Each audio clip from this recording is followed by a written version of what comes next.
has been greeting me with a voice that's been going in and out the past 3 days. By the end of every day, I can't talk at all.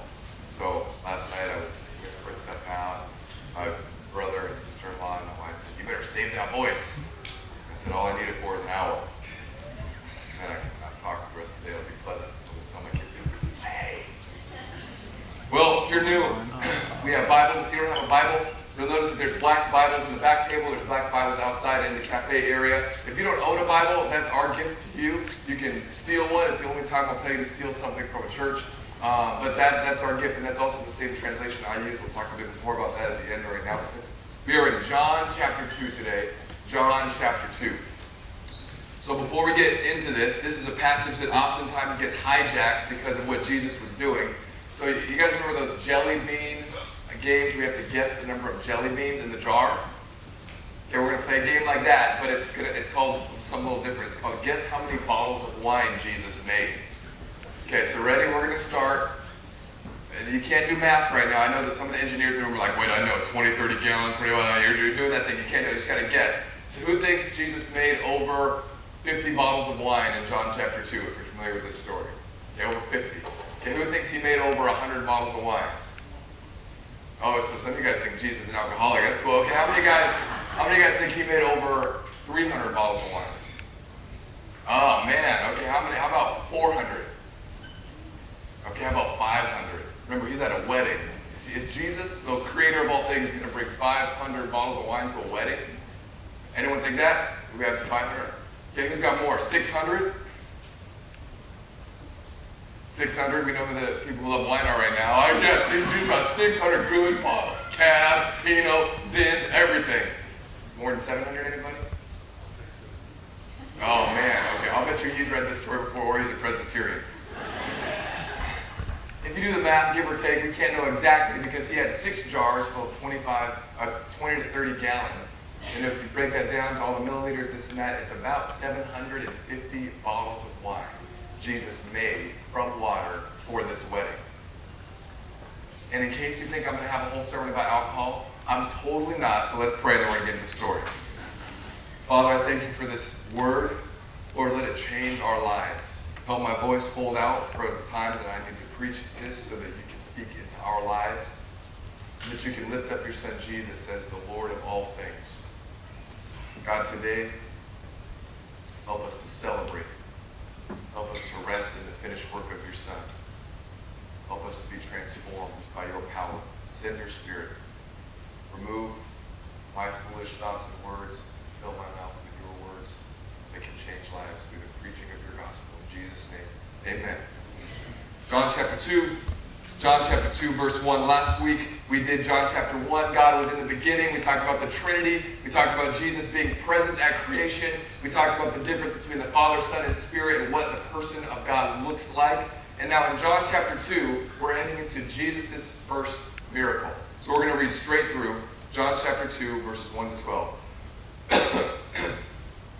On the third day, there was a wedding at Cana in Galilee, and the mother of Jesus was there. Jesus also was invited to the wedding with his disciples. When the wine ran out, everyone say, uh-oh. The mother of Jesus said to him, "They have no wine." And Jesus said to her, "Woman, what does this have to do with me?" Don't ever use that word version of woman, man. "My hour has not yet come." His mother said to the servants, "Do whatever he tells you." Now there were 6 stone water jars there for Jewish rites of purification, each holding 20 or 30 gallons. Jesus said to the servants, "Fill the jars with water." And they filled them up to the brim. And he said to them, "Now draw some out, take it to the master of the feast." So they took it. When the master of the feast tasted the water now become wine and did not know where it came from, though the servants who had drawn the water knew, the master called the bridegroom and said to him, "Everyone serves the good wine first. When the people have drunk freely, then the poor wine. But you have kept the good wine until now." This, the first of his signs, Jesus did at Cana in Galilee and manifested his glory, and his disciples believed him. After this, he went down to Capernaum with his mother and his brothers and his disciples, and they stayed there for a few days. Man, this story is wild. Because if you have a history with alcohol or you grew up in church, you think in your mind, alcohol, not in church. unless you're in certain denominations, then you think alcohol always in church, depending on how you grew up. Jesus went to a wedding, and his first miracle was turning water to wine. I don't know about you, but I don't have extensive history in HR and PR, marketing, and that kind of stuff. But what I do know is that if I were going to write a biography that I was going to make up, because there are a lot of people who say the Bible is just made up, it's man's words, they put this in stories so that we would want to love Jesus, worship Jesus, and believe in this bigger-than-life picture of Jesus. I don't think I would start it with this miracle. I mean, this is a weird miracle. Think of everything that we know Jesus did. He walked on water. I feel like that'd be a cool one. I feel like if you're Jesus and you rolled in for your first miracle walking across a river, doing a moonwalk, you'd be like, yeah, this is me, I'm showing up. Or maybe raising someone from the dead. He did that with Lazarus and the little girl. Why not make that your first miracle so your business card could be Jesus, raiser of the dead? But no, his first card is, that's a good trailer voice. I need to do trailers today for movies. Jesus, maker of fine wines and spirits since 33 AD. It just seems like a weird tagline to me. And Jesus, why is this the first one? Now, whether or not you are a follower of Jesus, we have to admit on one level, Jesus Christ, Jesus of Nazareth, is the most influential person in the history of the world. No other human being has influenced history like Jesus, bar none. Whether you're a Christian, whether you're an atheist, whether you're a Buddhist, whether you're whatever religion you are, Hindu, you have to acknowledge that globally, throughout history, no one has done more than Jesus Christ. No one has influenced more people than Jesus. And this is how he kicks it off. By going to a wedding where the wine runs out. Everyone say, uh-oh. See, now this is a weird thing to me. When you're reading this story, if you grew up in church, you read this, and pastors always make a big deal about Jesus talking to his mother. Because that's his mother that said, Jesus, the wine ran out. And he says what none of us should ever say to our mothers or our wives, woman. I don't think it's said like that. Woman, what does it have to do with me? My hour is not yet come. It got me thinking, like, why would he say that? He would say, woman, my hour is not yet come. And then his mom tells the servants, do whatever he tells you. And then immediately Jesus does the miracle. This is the God of the universe in a body, knows exactly what's going to happen. And he says, woman, my hour is not yet come. And then literally, 20 seconds later, it's saying, okay, here's what you got to do. Fill up these things. I'm going to do whatever I do. Booty, booty, booty, booty. It's going to water the wine. Boom. It's going to be delicious. But why would he do that? Now, how many of you guys have been to a wedding? Just about everybody, right? If you're married, you better raise your hand. You're in serious trouble. I saw some husbands like, have I been to one? I have the privilege of having been in a lot of weddings. I've been the best man in some weddings. I married my smoking hot wife. And I get to officiate weddings, which is a fun vantage point.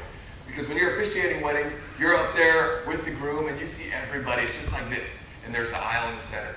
And you get to see everybody. They're all into it. You see the bridesmaids and the groomsmen. They're all up here. They're all ready for the bride. And this is my favorite part. For some reason, no matter who you are in life, you can be old and have been married for 50 years. You can be a single person in your 40s. You can be a young person. Anyone basically over, if it's a girl over the age of 6, if it's a guy over the age of like 20, you're thinking about your own wedding.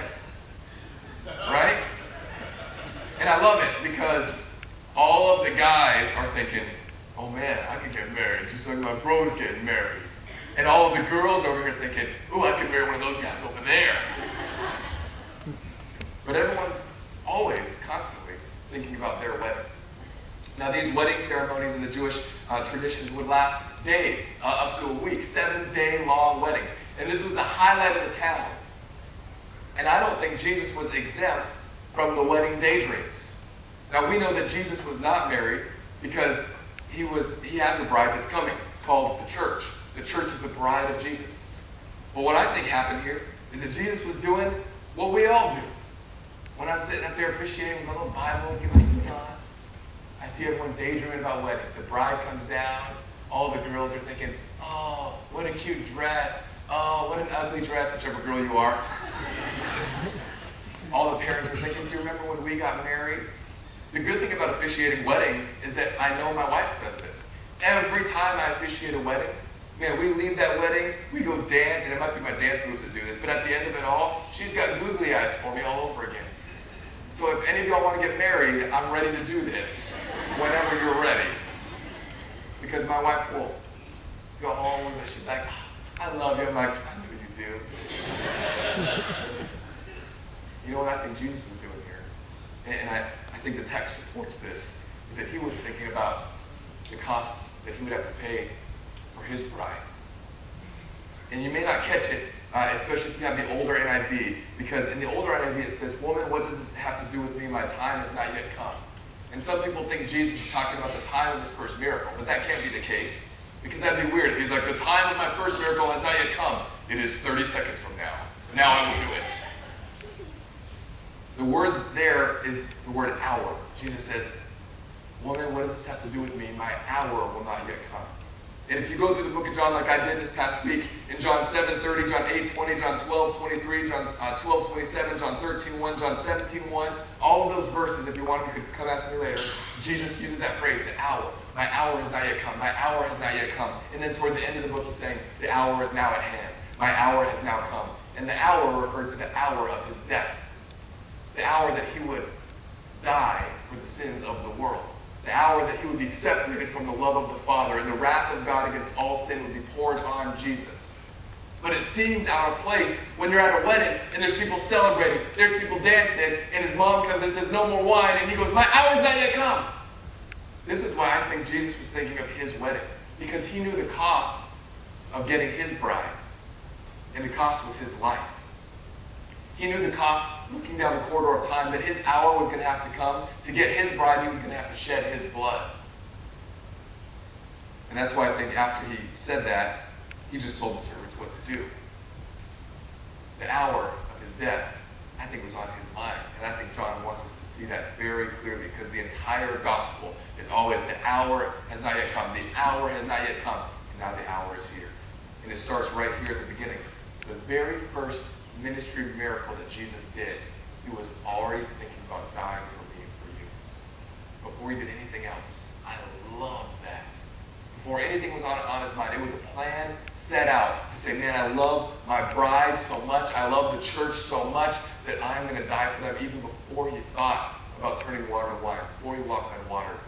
The Bible would even say before the foundations of the earth were laid. So here's what he does. You got the jars. Now, if you're a servant, sometimes we read the Bible and we forget that these are real human beings. So remember this scene in your head. You're a servant, and now Jesus, this guy who's never done a miracle, you don't know him from anybody. He's just a guy that you know, probably a family friend of the master having this wedding. And he says, go fill up 6 stone water jars. Fill them up to the brim. This is weird. This is like if someone came over to my house and they're like, Ryan, you're out of beer. And I said, go fill up a milk jug with water. It's just as weird now as it would have been back then. And if you're a servant, you know the wine's out. We've been serving it. This wedding has gone on 3 days. It's about to not go on the 4th, because when the booze runs out, the party dies, just like today. I don't know what was going through that servant's mind. Like, okay, water. There's water. We're going to serve water to a bunch of people instead of wine. And I wish I could replay this. I can't wait to replay it when I get there. I think that Jesus has this sports center thing I get to do with the miracles. I want to see what Jesus did. Like if it was just calm. Like if they brought over the water and Jesus goes, oh, now take some to the master of the feast. That's an old school wedding coordinator. And the servant would be like, I got water. And Jesus would be like, yeah, take some to the master of the feast. And the servant would be like, this is water. And imagine the shock on that servant's face when he hands it to the master of the feast, the wedding coordinator, and he grabs the cup, sips it, goes, ooh, this is the best. This is a 2008 Shiraz from Australian grapes. Whatever he said, I don't know. All of a sudden, you're that servant and you're thinking, wait a second. I just went and then Jesus did the, and then he never touched it. That was water. That means we've got 750 bottles of wine. And all of a sudden now, this miracle starts fleshing out, but nobody's seeing it. Just the servants, Jesus' disciples, and Jesus' mom, Mary. Now you can bet if you're Mary, you know that Jesus is special because his birth was announced by an angel and God literally impregnated her. So you know she's been waiting like 30 years now for something. I just love this. It's like she comes to him and she's like, okay, Jesus, you're 30. You're not really measuring up to what I thought. It was like the angel. Can you just make some wine? I don't know if it went down that way, but in my head, it sounds good. Kid, best. But this is not wine. It's the best wine. And here's where we get sidetracked. Here's where if you read commentaries and you listen to sermons, I don't know how many pastors I hear preach on alcohol from this passage. I mean, if I'm being honest, I'm glad he's not here and hopefully he doesn't YouTube it. My father-in-law and I, we've talked about this passage so much because he grew up Baptist and I grew up pagan. So I said, Charlie, I read the Bible, I think that wine was alcoholic. And he goes, no, like the wine in alcoholic times was not alcoholic. It was just, to clean the water out and make things safer to drink. And I'm like, yeah, Charlie, but people got drunk in the Bible too. So you're telling me they got drunk on grape juice.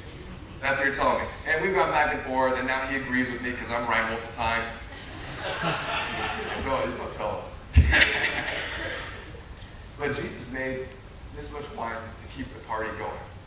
Now, if we're being honest, how many of you, don't raise your hand because I don't want to prejudge you, how many of you ever thought, even for a moment, that Christianity is confining and boring and kind of makes you feel like you can't have as much fun as you want to have? Because I'll tell you what, when I share the gospel with people in public, go to Starbucks, go to wherever, go to a bar, share the gospel, one of the most common reasons I hear, it's not all the lofty reasons that you think you would hear. I rarely get, well, the Bible is full of contradictions. Because when people do tell me that, I just open my Bible because I have one with me all the time, like, show me where.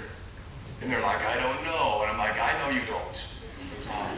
Yeah, I don't get that one. I don't really get, well, Christianity, is it the only way? Could I just be a good person? And then I'll say, well, tell me how good you really are. And we'll go through just the 10 Commandments. Like, have you lied? Have you disobeyed your parents? Have you lusted? Have you ever coveted something that wasn't yours? And they'll be like, yeah, I guess I haven't. And I'll be like, hey, have you ever not worshipped God? Oh, every day I don't worship God. I go, well, you're actually worse than you think. Which is the motto of Sunset Bay Chapel. We're all worse than we think, but that's good because Jesus died for more than we know. What I hear a lot from people, though, is this. I just want to enjoy myself. I just want to have a good time. And as a youth pastor, I can't tell you how many times I heard this one. Oh, Pastor Ryan, I'm just going to do what I want until my deathbed.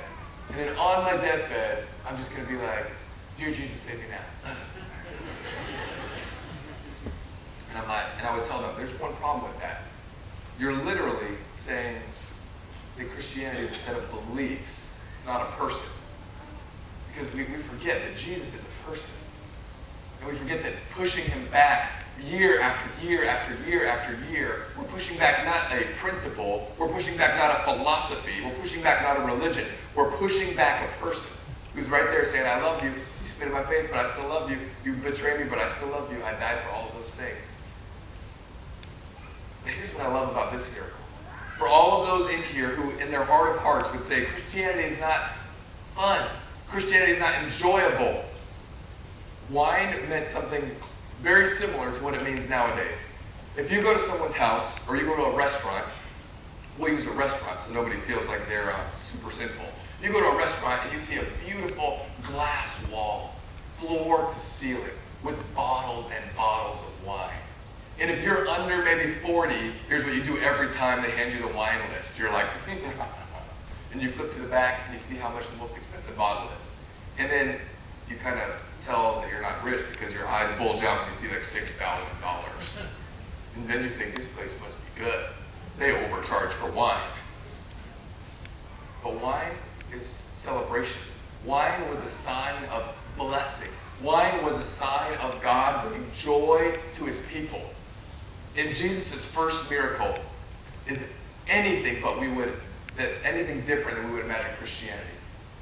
I mean, straight up, if we walked in here today, because the town would not be much more people than this, and we were having a week-long raging party, and I came in as the new pastor last week, here I I'm the new pastor. Guess what I brought? Cases of wine. Let's just drink and be merry and enjoy God and celebrate a union. You would think this guy's off his rocker, but with all that wine, he's going to fit into Fish Hawk great. Jesus didn't come to bring a stale religion. Jesus came to bring blessing and joy. Jesus didn't come to bring something that would make you feel trapped and stuffed down. He came to bring you freedom and celebration and a wedding feast. The wedding feast where he would lay down his life to give us what Revelation 19 talks about, the wedding feast of the Lamb, where we're gathered at the table. Where if you're born and listen to Christian music in the 90s, there's a song called My Father's House. It's a big, big house with lots and lots of rooms. Jesus died for that celebration. Not so that we could sit in rows, get smacked with rulers, open the Bible, and be like, oh, I'm going to do my Bible reading again. No, he wanted us to taste and see that God was good. And here's where we get caught up with this, because I know some of you are thinking right now, Brian, I've read something in the Bible about losing your life. You're supposed to lose your life. Self-denial. Absolutely. But I always tell people, keep reading. Don't just take one verse out of the Bible and say, this is my verse. I'm going to lay down my life. I'm going to take up my cross. Yes, keep reading. Lay down your life, take up your cross, but keep reading. Because when you lay down your life, it's so that you can have life. When you take up your cross, it's so that you can have eternal life. Because you get buried in your old self and raised up in Jesus. And one of my favorite passages that really highlights this for me is in Jeremiah 2. This is Jeremiah talking to God's people about what they're doing. He says, my people have committed two evils. They have forsaken me, the fountain of living waters, and hewed out cisterns for themselves, broken cisterns that hold no water. Okay, I'm going to show you this illustration. You're going to remember this forever, unfortunately, and you're going to say it to yourself and feel weird about it. Jesus, living water. Everyone say living water. Living water. Bubbling up, a spring. I mean, we're talking like you're as thirsty as you've ever been. You just went on a fishing trip for 3/4 of a day. You got out 10 miles from the coast. All you were eating on the way out are those salt and vinegar potato chips. And then all of a sudden you're like, hey, can I have a bottle of water? And they go, oh, I forgot the water. You're that thirsty. Living water. Right here. The water that gives joy. The water that gives life.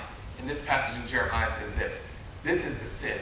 It's not the doing murder. It's not just the lying. The sin is this, that God is living water, but then the people of God say, thanks, but no thanks. What I'm going to do is I'm going to dig out a cistern, which would have been a pool to hold water, but these cisterns were broken, and they would hold no water. So these dusty or muddy things that should have held water that don't. And here's what we do every day. Every single one of us. I do this every day. I look at the living water in Jesus, and I say, you know what? That's probably refreshing, but I'm just going to get down here, and I'm going to lick some of the dust. You know, because it's probably good and true that I would come to you, Jesus, and that I would believe in you, and that I would celebrate all that you've done for me. But instead, I'm going to be the dad that is angry, and I'm just going to oppress my kids and want to lick that dust bowl. Jesus, it's probably good to be over here with you, but if I drink this water, I'm going to love you so much. I'm going to be giving my stuff away to the poor. So instead, I'm going to keep all my money for myself, because I think I'll be happier then.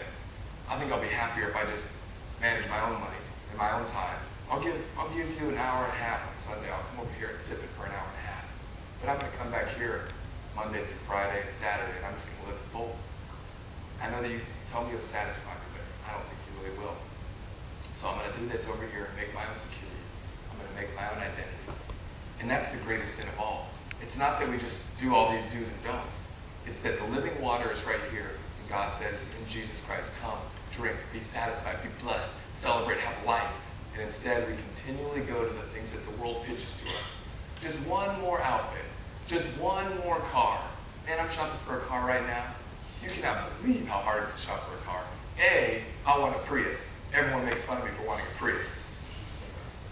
B, people tell me to get a cool car. I don't even know what a cool car is. I feel like I'm a cool person. So if I got a Prius, the Prius would become a cool car. But here's my flesh. I'm rolling through my budget. Look at that Prius. All black. Black wheels. I'm going to get some tint. I'm going to put a sound system in a Prius. Be the first white guy with a sound system in a Prius.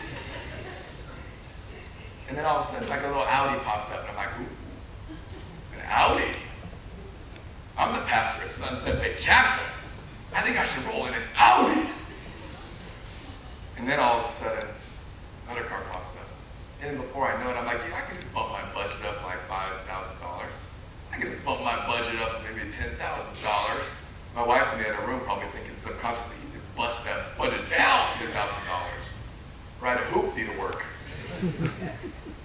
My flesh is there because living water is here. My identity is in Jesus, but all of a sudden when I'm just going through autotrader.com, I'm thinking, the life that Jesus gives me, it should be good enough. But I'm so drawn to want to fit in. Man, because a silver Audi would look so good out in that grass parking lot. Someone told me today I should get a smart car. Yeah, they're literally this big. I don't know. But here's what I love about this wine passage, because I'm not going to deal with the alcohol issue. If you want to talk about that, you can Q&A me later, come to the new members class and ask me all you want. Jesus made the good wine. The good wine. He didn't make the average wine. He didn't make the subpar wine. They didn't fill the water jugs 90%, and then Jesus just said, I'm going to top this off and give it a little wine flavor. The jar was full of the good wine, because they would have diluted wine down to make it last longer back then. But the good wine would have been the undiluted wine. The good wine would have been a wine that was from the press of the grapes alone. And it was good. And here's the best part of it all. The groom doesn't even know what's happening. He's celebrating his wedding. He's probably the reason they're running out of wine. And the master of the feast, the wedding coordinator is there. Servants know what's going on. They're like, oh no, we're running out. If we run out, there's going to be shame and dishonor on the groom, because the groom was supposed to provide that. And Jesus, to save this groom from social embarrassment, makes this wine. And the groom doesn't even know.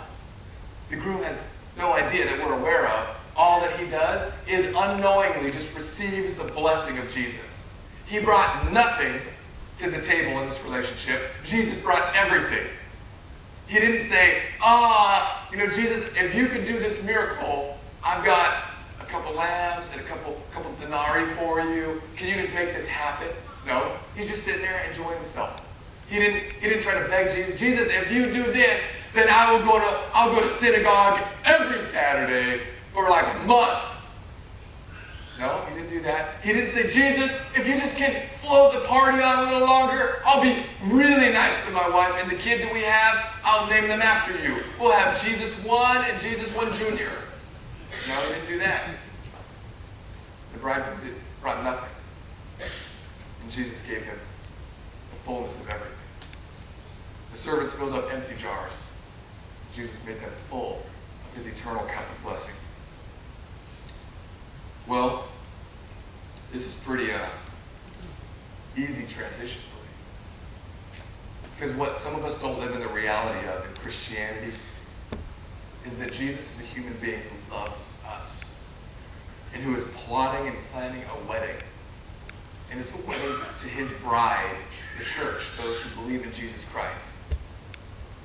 And when he was at this wedding, I believe, when he turned and kind of did that abrupt shift on his mom, saying, my hour not yet come, all he was doing was thinking about you and I. He was thinking about the price it would cost him to bring us to that wedding feast.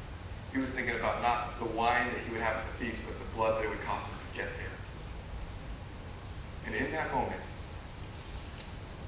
the identity switches for us. Because now Jesus is not just a far-off being. Now Jesus is a husband who is pursuing his bride. Anytime you hear in the Bible God describing himself, think about what that makes you. So if you hear God say that he's a king, what does that make you? Servant, peon. If you see God describe himself, or Jesus describe himself as a shepherd, what does that make you? Sheep. Okay, you're catching on. A little slow, get the gerbil going. If you see God say that he's a husband, that makes you the wife. Now here's the best part of wedding. I love this. No matter what that bride looks like in reality. I'm not being mean, but it's funny. That groom is pumped as all get out. Every time. And we all have different preferences, different tastes, but every time, without fail, man, those doors open, the bride comes around the tree, whatever it is, that groom, we all see it, because this is what everyone does at the wedding, right? We're all here facing forward, the bride comes, we go, bride, and what do we do next? Groom. Because the bride were like, oh, shining, beautiful. The groom smiled, biggest smile he's ever had in his life. He's smiling so much he's getting earwax in his teeth. And I love watching. I'm just watching. Every time I do it, I'm like, oh, oh. And I'll tell you, man, some of these brides, God bless them. They're coming down the aisle and thinking, man, God made us all so different. I'm so glad that he gave you this man. I'm not being in my heart about it. I'm just thinking that's not my style, like purple hair or whatever, you know. I've seen it all. Jesus pursues us as his bride. But here's the best part of it all. Just as a bride wears white, we could never do that on our own because we've spent too much time down with broken sister. We've spent too much time down there trying to earn God's favor instead of going to God, the living water. We've said, God, thank you, but no thank you. You say that you have life in this, I'm going to find life in my money. You say you have life in this, I'm going to find life in my relationships. You say you have life in Jesus, I'm going to find life in my kids' success. You say you have life in this, I'm going to find my reputation in an Audi instead of a Prius. Now I can never get an Audi, thank you guys. We can't come out white because we've been rolling around in mud trying to satisfy ourselves. So Jesus, at this first wedding miracle, points to the hour of his death. It says, for you, I'm going to die and make you white as snow. For you, I'm going to lay down my life so that we can have a wedding feast where the wine will not end, where there will be rich meats and fine wines and milk and honey forever for you. And that's the offer that he has for you today. It's not a stale offer to believe a concept. It's a stale offer. It's a real offer, a genuine offer to believe in a person, to embrace Jesus as the husband, as the groom, and to run to him and say, I don't need to find my identity in all of these things. I'm coming to you, the living one, because you're all that I need and you're all that I want. And then when we fall, guess what happens? Jesus isn't the groom who just watches us, because I've seen that happen as well. He's the groom that picks us up every time and makes us clean and brings us to himself for the wedding feast of the Lamb. Let's pray. Father, I thank you for this. Thank you for this day. Lord, there's a wedding coming. A wedding where there will be no more sickness. There will be no more lost voices. There will be no more broken relationships. There will be no more wayward children. There will be no more pain and suffering. There will be no more sin. God, there's a day coming when by your grace, your church will run to you. And we'll stop playing these games and finding our satisfaction and hope in something else. We'll stop playing this religious roulette game of trying to be good enough and do the right things and read the Bible enough so that finally at last we'll get your approval. Lord, get us off of that treadmill and help us fall into your gracious arms. Lord, I can't wait for that day. I really can't wait. God, there's people here this morning that they've been treating you not like a person, but like a concept, like an idea. They don't realize how much you love them. They don't realize the cost that you put down just so you can bring them down the aisle. If that's you today, it's really simple. You do as the bridegroom did. You bring nothing.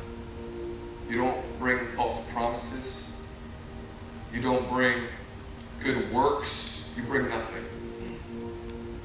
If that's you today, I want you to pray this prayer. If you want Jesus to be the center of your life, the life-giving fountain. Just something like this in your own words in your heart. God, I bring nothing. I'm on empty. So often I've gone to the mud pile instead of living water, and today I want to stop. I believe that you sent Jesus to be my Lord, to save me from my sins, and to be the groom that my heart was made for. Help me believe every day of my life. Forgive my sins. In Jesus' name. Amen.